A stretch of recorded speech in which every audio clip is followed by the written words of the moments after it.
आज का विषय कब्ज से संबंधित है। कब्ज में भी 3 तरह के उनका वर्गीकरण किया गया है। एक क्रूर कोष्ठी, जो बहुत ज़्यादा जिनको अत्यधिक कब्ज रहती है उनको क्रूर कोष्ठी माना गया, एक को मध्य माना गया और एक को बिल्कुल अवर निम्न दर्जे का माना गया। 3 प्रकार के माने गए। तो एक क्रूर कोष्ठी हैं ये सज्जन, ये बाहर सर्विस में रहे हैं, अब इस समय ये हरदोई में रह रहे हैं। इनका नाम का उल्लेख नहीं करूँगा। इनको शुगर की समस्या है, प्रोस्टेट की समस्या है, बीपी बढ़ा रहता है, दोनों घुटनों में दर्द है, घुटने बदलने के लिए डॉक्टरों ने बता दिया है, पेट साफ नहीं होता, दवा लेते हैं तभी साफ होता है, दोनों तलवों में भारीपन रहता है शुगर की वजह से, और भी कई तरह की समस्याएं हैं। ये है हमारे यहाँ आए हैं 29 जुलाई को आए। ट्रीटमेंट इनका शुरू किया गया है, एक दिन बाद से शुरू किया गया है या उसी दिन से शुरू किया गया हो, हाँ उसी दिन शुरू कर दिया गया था ट्रीटमेंट।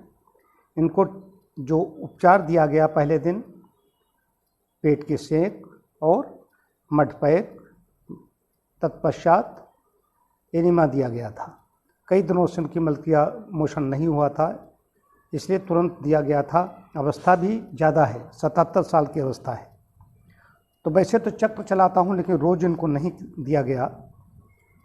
इसके बाद में इन्होंने अगले दिन जो लग्जेटिव जो दवाएं लेते थे खा ली, तो बताया आकर के फिर रुकना। इधर ये भी इलाज चल रहा था, लग्जेटिव दवाएं भी ले ली तो इनका लूज हो गया। तो कह रहे हम शौचालय तक नहीं पहुंच पाए, बीच में ही वो निकल गया। अब दोनों इन्होंने अपनी सोचा, इन्हें डर लगा रहा कि दवाई नहीं खाएंगे तो हुआ नहीं हुआ। मैंने सख्ती कर दी।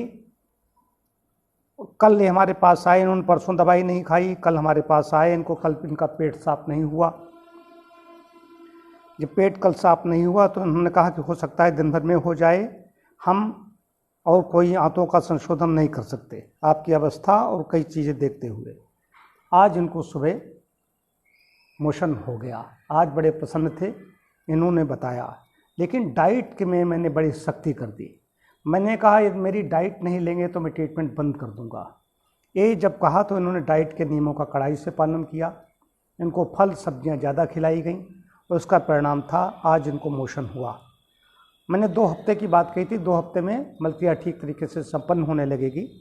और अभी तो इनका नित्य चल रहा है 29, 30, 31, 1, 2, 3, आज 6ठा दिन है। 6ठा दिन है। 6ठे दिन में अपने आप इनको स्वतः ही हो गया।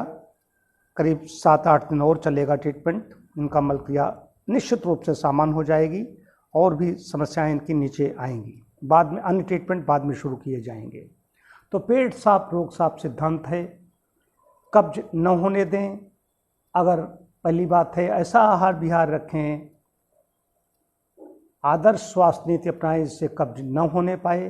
यदि कब्ज हो गया है तो सबसे पहले कब्ज को समाप्त करें। एक कब्ज हमारे गुरुजी ने लिखा, जो प्राकृतिक चिकित्सा के गुरुजी डॉक्टर विठल दास मोदी थे, उन्होंने लिखा कि कब्ज समस्त रोगों की नानी है। हम तो जड़ कहते नानी, नानी का मतलब होता है नानी का उधर भी परिवार आगे बढ़ रहा है, लड़के के द्वारा बढ़ रहा है, और नानी का ननिहाल में भी उधर बढ़ रहा है, और इधर यहाँ भी बढ़ रहा है, लड़की जहाँ गई है वहाँ बढ़ रहा है। तो इससे शाखाएं प्रशाखाएं निकलती हैं रोगों के रूप में। कब्ज को न होने दें, कब्ज रोगों की नानी है, इससे बचे रहें। बहुत बहुत धन्यवाद।